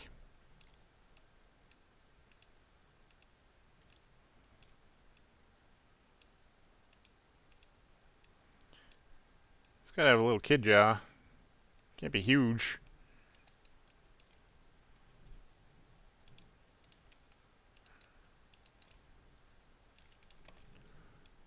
Let's just play soften, soften, soften, soften. Nope. I forgot to done did weld my verts.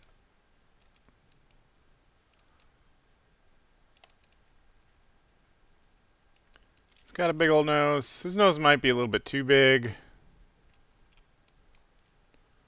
Honestly, because we're trying to make it look childlike.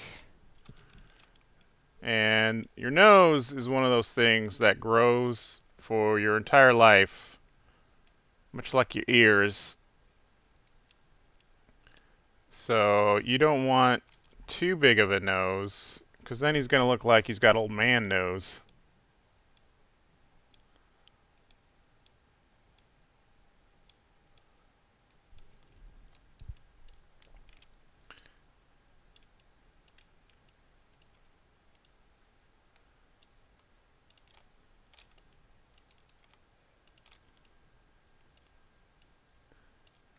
You definitely don't want your little guy looking like an old man.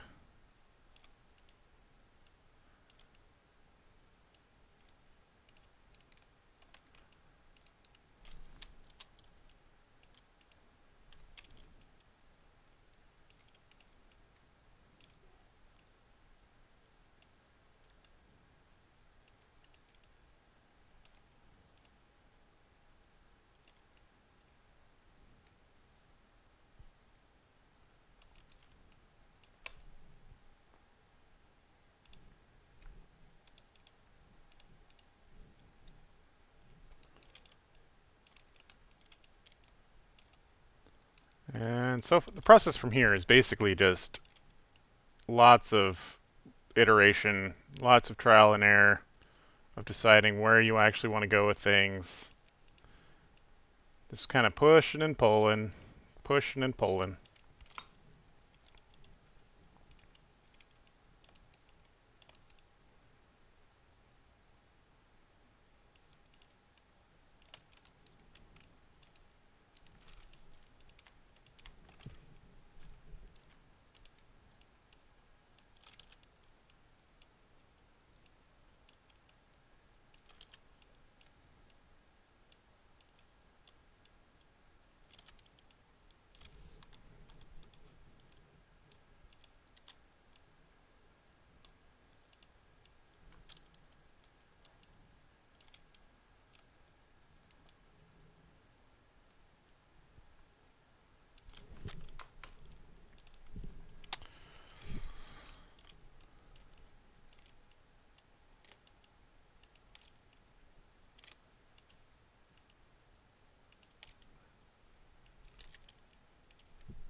Pushing and pulling.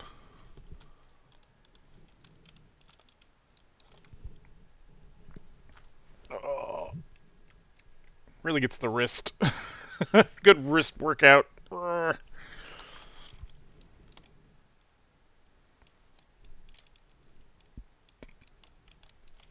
So what I'd like to do is really get this eye settled.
There we go. That'll give us enough detail to work with. so that you kind of just cut out what's in there.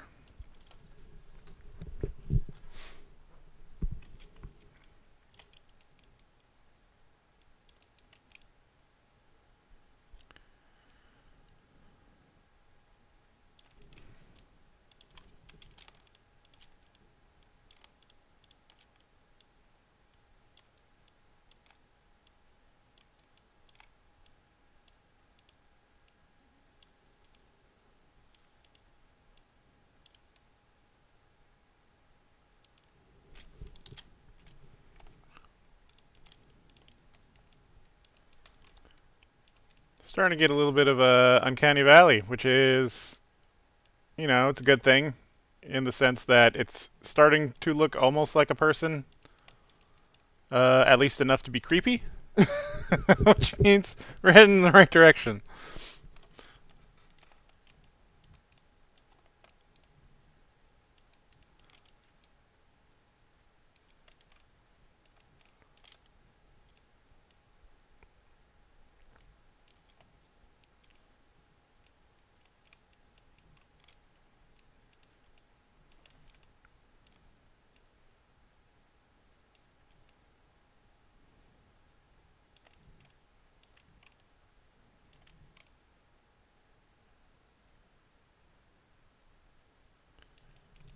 Probably should have a little bit more.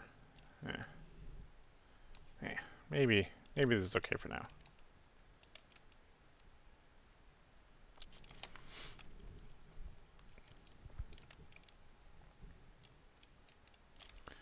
Because we'll probably be doing a little trick we like to call smooth.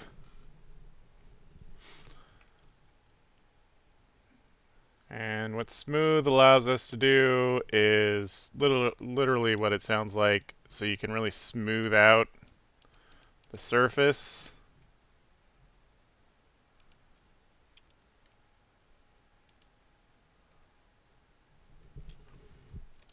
Actually, let's undo that smooth and then clean up our model first.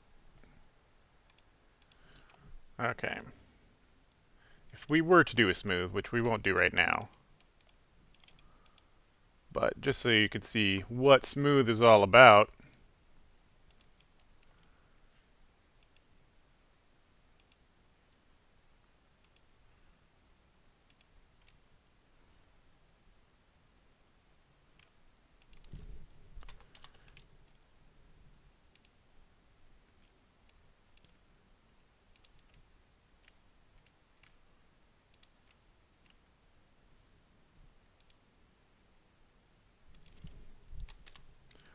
is you can add a lot of faces to a thing to make, you know, to further smooth out the definition of it. And that'll get you a nice round head. As long as what you're starting with is mostly round. You can see there's a little bit of weirdness going on in different places. But at the end of the day,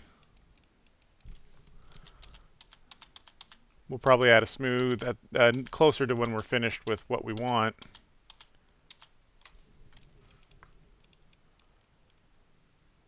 We're just not quite there yet.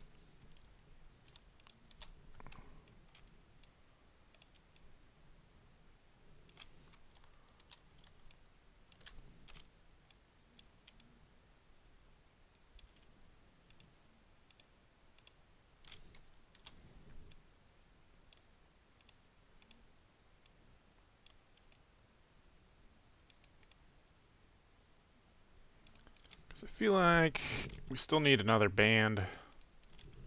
One more band over here.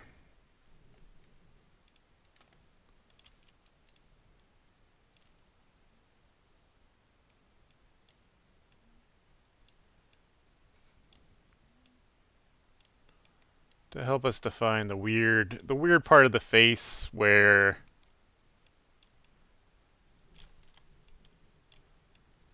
like the side of your face becomes the front of your face. You know what I'm talking about? It's kind of just this weird spot.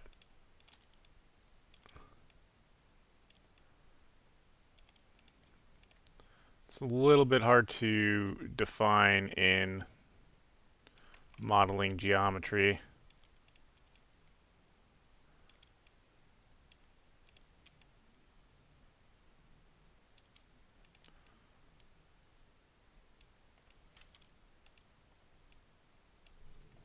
Especially when you ain't no good.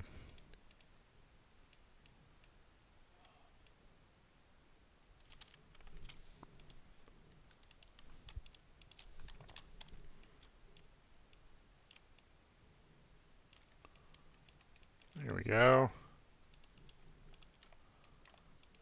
I feel like that's giving us a little bit better roundness to where the cheek and the front of the face turn into the side of the face.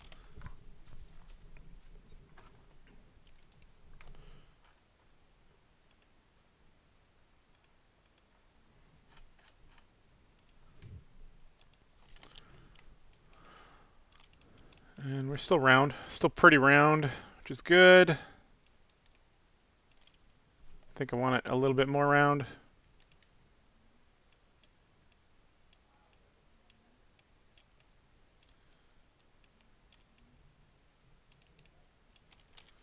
We'll do that here.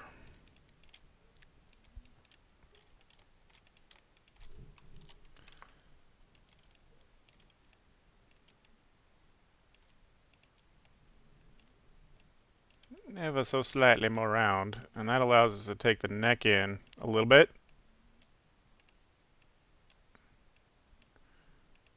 Which is ideal.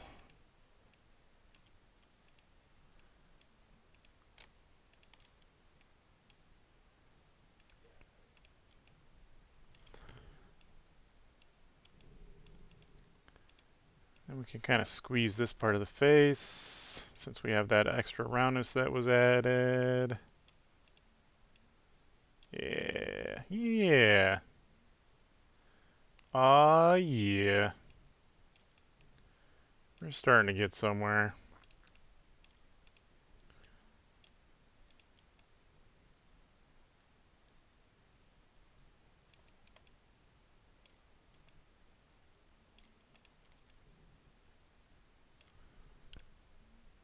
Just about.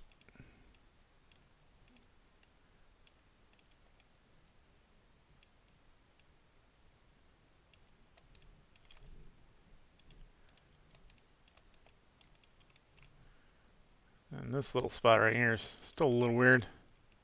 Still being a little weird.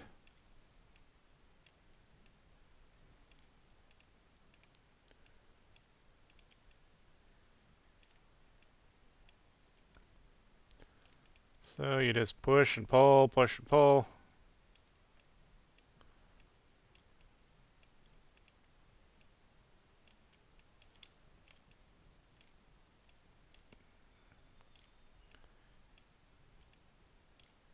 Yeah, yeah. Because our neck to head transition wasn't super well defined to start out with. We just come in here and further define it a little bit. Just a wee bit.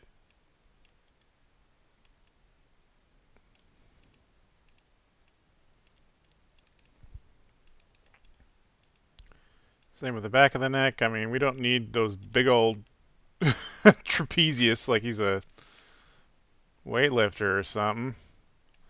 He's a little kid.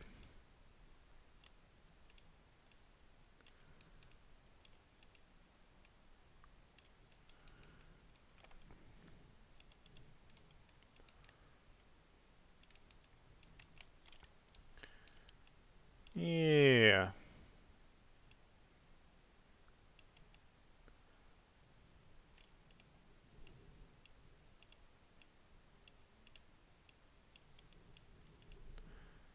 A lot of this is just ever so subtly moving things so they're a little bit softer, a little bit rounder. So taking a look, I definitely gave him more of a chin to help define, you know, that shape. I believe his face is a little high, so let's work on that a little bit. And this is really only stuff we're seeing like after we get it into, 3D.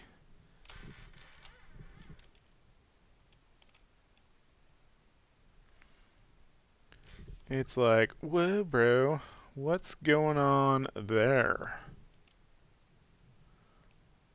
That's kind of weird.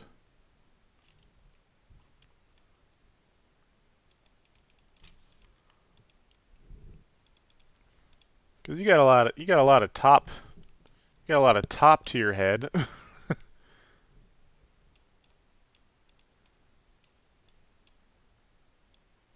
So we need some of that. Need some of that.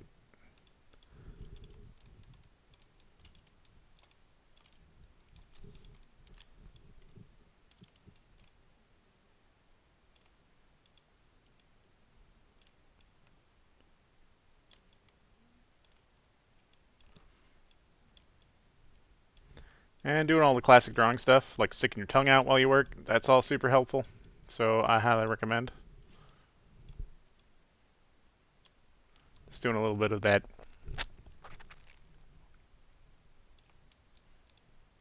sort of thing.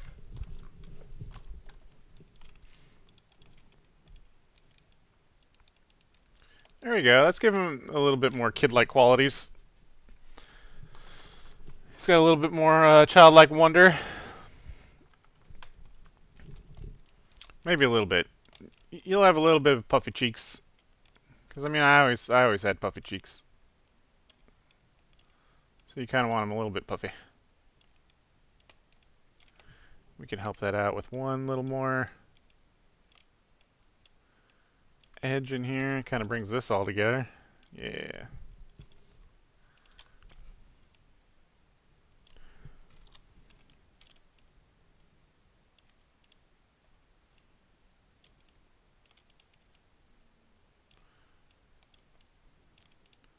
Of course, this version, this character is going to be. He's on the run. He's running away from some bees. Some unhappy bees. So he's gonna have like a permanent expression of terror on his face, which sort of takes away a little bit, a little bit from the pinchable cheeks. Okay, that's deforming in a way I don't want. I want this to flow this way. There we go.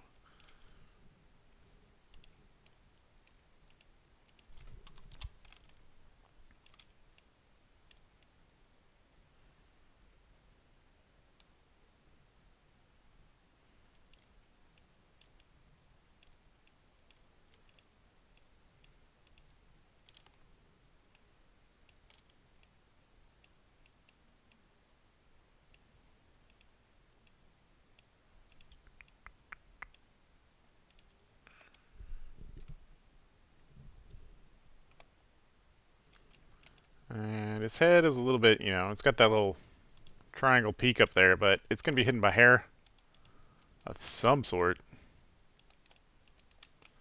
So I'm not too worried about it. That's another thing I need to define is what exactly this hair is going to be doing. Because it'll be me, but I didn't always have long hair. Sorry to ruin your image of me. But I did have relatively short like hair when I was a wee one.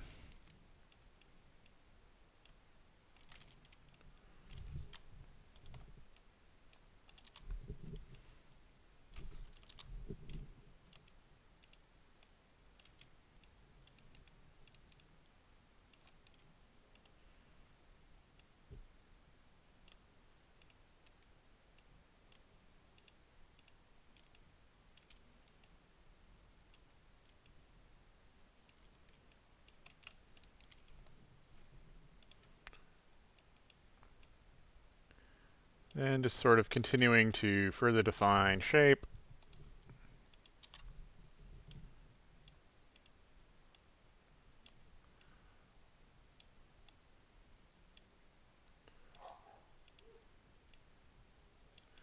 It's just slow and steady. Slow and steady here. Give him that nice round nose. Yeah. Yeah. And suck in that nose. Right in this area.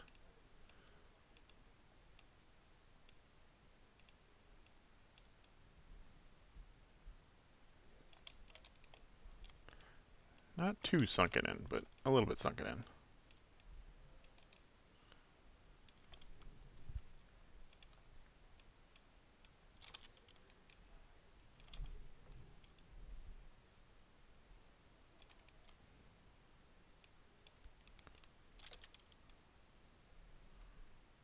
Do I want that going that way? Or this way? Probably that way. Yeah, that way.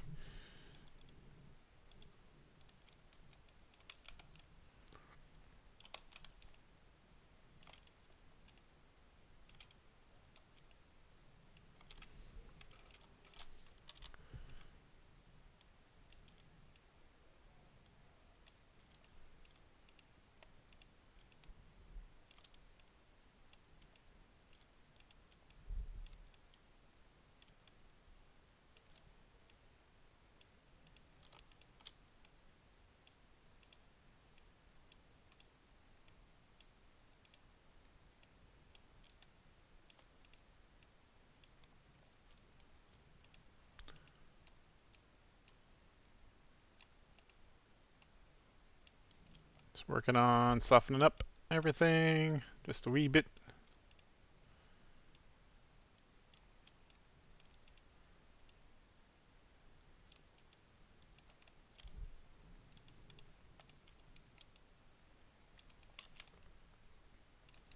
Nice soft round face.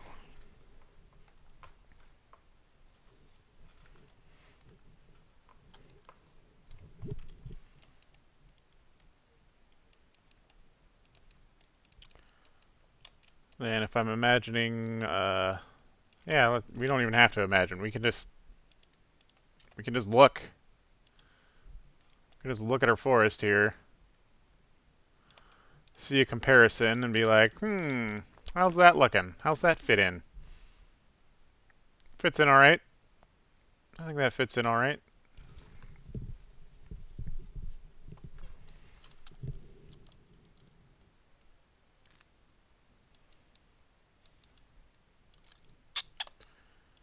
Yeah. I think we can be relatively okay with what this is doing.